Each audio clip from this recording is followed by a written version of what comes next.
Hey, you guys, good morning. I'm glad to see you again. I got Miss Tammie with me this morning. Good morning, guys. So, we're going to go through and do our resurrection eggs. The first one we're going to talk about is our blue egg. And inside our blue egg is our donkey. And the donkey represents Jesus riding into town. He sent two of his disciples to go get a donkey and her colt. And they're going to talk about that in Matthew 21, verses 2 through 3 and 6 through 8. But Jesus had them go get a donkey and her colt, and he didn't come in on the donkey. He came in on the colt, the baby donkey, because he wasn't coming in as a king. He was coming in as a meek and humble servant of God, right? He was giving himself up. So then the next egg we're going to talk about is our light pink egg. And in the light pink egg, we have 3 pieces of silver. And those 3 pieces of silver represent the 30 pieces of silver that Judas received for betraying Jesus. And you guys can read more about that in Matthew 26, 14 through 16.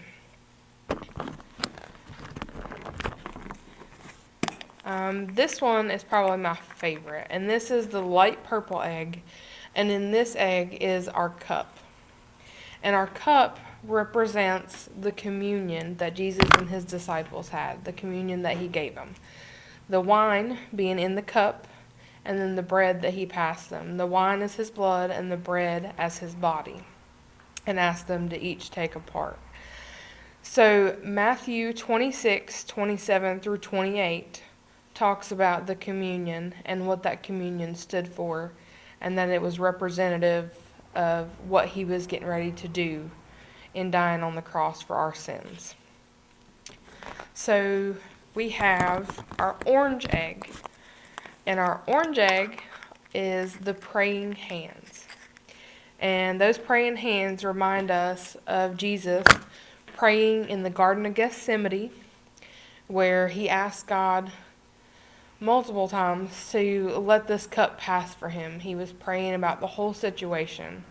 Obviously, he didn't want to die. None of us want to die, especially not the way Jesus was going to die.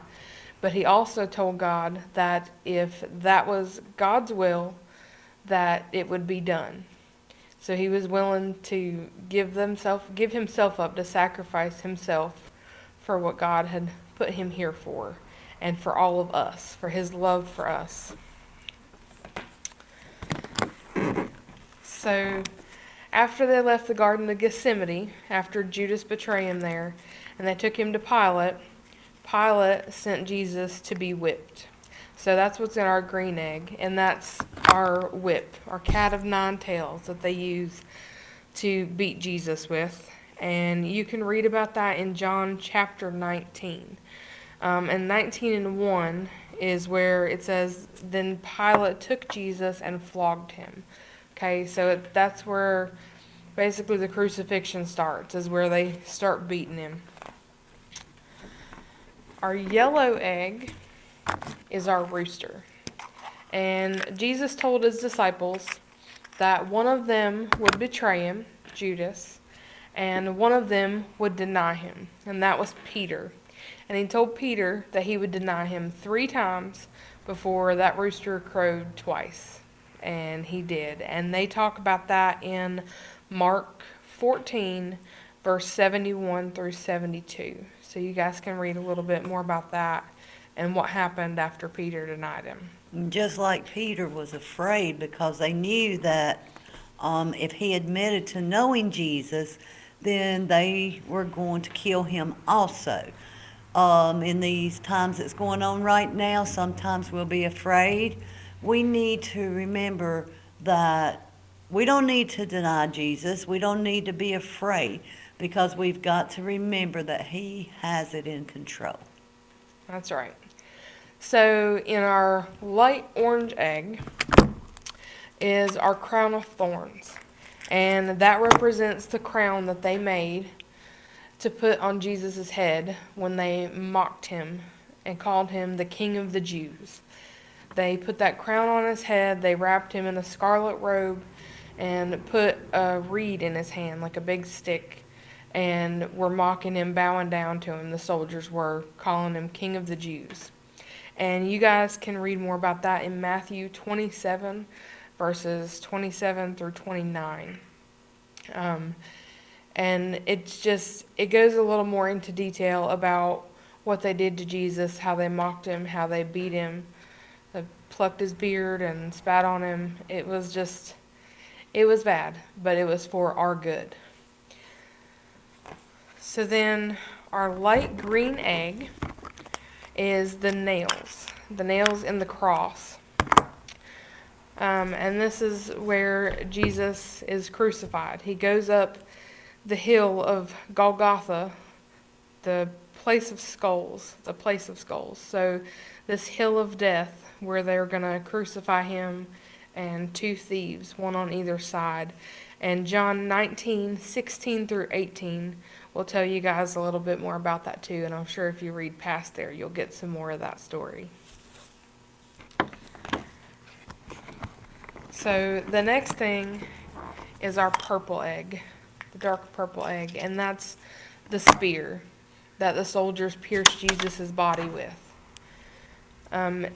They wanted to make sure that he was dead. He was already dead. He gave up the ghost. But they wanted to make sure, and you guys can read about that in John 19:32 through 34, where they pierced his side. So our light blue egg is the linen cloth, and that is what they wrapped his body in when they were going to put him in his disciple Joseph's borrowed tomb after he asked Pilate for Jesus' body. And that was in Matthew 27:57 through 60. And there's something special about that cloth. Guys, when you go to a restaurant and you get through eating, most of us, we just wipe our hands in our mouth and we throw our napkin down on the table or whatever. And back in biblical days, when a king was eating, the servant boy was standing over to the side, and he would never dare to touch the table unless he knew the king was done. So when the king would get up, if he was not done, he would fold his napkin and lay it beside his plate. If he was done, he'd wad it up, throw it down. The servant boy would know that it's time for him to go to the table. Well, when the disciples went into the tomb after Jesus was crucified and put into the tomb, and they went in there, Jesus had folded the linen cloth covering his face and also the linen that was wrapping his body. This is actually symbolic that, yes, he is gone, but he's not finished. He's coming back. So anytime you think about the linen cloth that was folded into the tomb, no, he's not finished. He is coming back. And for that we can we can rejoice and just have joy and hope and faith that he's coming back. That's a really good one. So the pink egg, inside the pink egg is our stone. And the stone represents the stone that was rolled in front of the tomb. And it also represents the stone that was rolled away from in front of the tomb. And in Matthew 28:2 through 4, it talks about the appearance of an angel from heaven and the soldiers falling out being as dead men. And the angel rolls the stone away from the tomb. So that way, when people come to the tomb, they can see that he's not there. So our white egg is our last egg.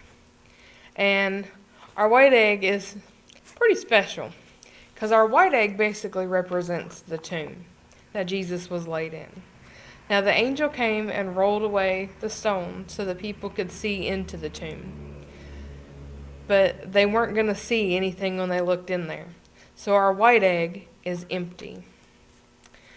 Our white egg is empty because it represents how empty the tomb was, and the fact that Jesus wasn't there when his mother Mary and Mary Magdalene came to prepare his body. He was already gone. So you guys can read about that in Matthew 28, verses 5 through 6. And guys, we hope that you can remember a lot of this lesson, being that we've talked about it for a couple years now, and you guys all know what the meaning of Easter is. But we wanted to go through this just to help remind you that even though the tomb is empty, he's not finished yet. So I hope you guys enjoyed this. We love you. We miss you. And happy Easter. We love Bye. you guys. Happy Easter.